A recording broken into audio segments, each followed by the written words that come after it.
How are you? I hope you are fine. तो guys आज मेरे पास खबर आती है कि जाओ कामरान को भेजो पुरानी हवेली पर और उससे मेरी न्यू वाली बग्गी मंगाओ जो राजा साहब ने अभी बनवाई थी। तो ये सुनने के बाद मैं पुरानी हवेली आ जाता हूँ और राजा साहब की बग्गी को जोड़ लेता हूँ अपने घोड़े में। राजा साहब की नई वाली बग्गी बहुत ही भारी थी जिससे मुझे बहुत चलाने में बहुत ही दिक्कत हो रही थी। लेकिन अगर मैं ज़्यादा तेज़ घोड़े को चलाता तो राजा साहब की बग्गी टूट जाती और राजा साहब मुझे मारती भी। इसलिए मैं अपने घोड़े को धीरे धीरे कंट्रोल करने के बाद मैं राजा साहब की न्यू वाली हवेली पहुँच जाता हूँ। न्यू वाली हवेली पर पहुँचने के बाद में सबसे पहले मैं गेट पे एंट्री लेता हूँ।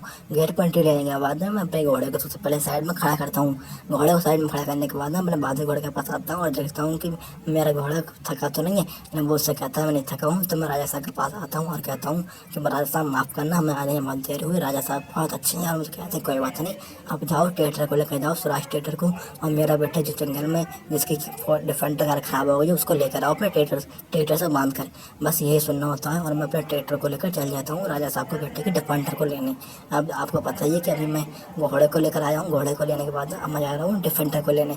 इस वजह से मैं काफ़ी थक गया हूँ और मुझे ट्रेक्टर चलाते हुए काफ़ी दिक्कत भी हो रही है।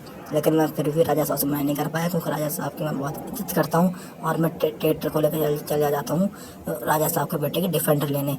देख सकते हो गाइस सामने जो आप रोड देख रहे हो इसी पर हम अभी घोड़े को लेकर आए थे अपने बहादुर घोड़े को।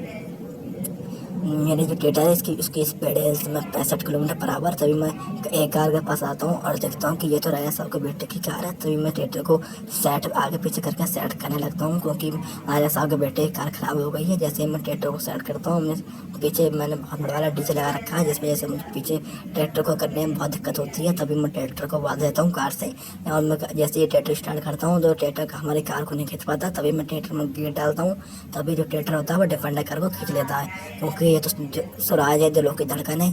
तभी मैं ट्रैक्टर को लेकर जाता हूँ जग्गू भाई के गैराज पे।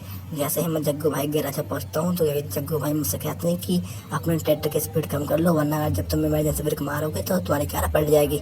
लेकिन फिर मैं ट्रैक्टर की स्पीड कम नहीं करता हूँ और ऐसे ही जब इमरजेंसी ब्रेक मारता हूँ तो कार पलट जाती है।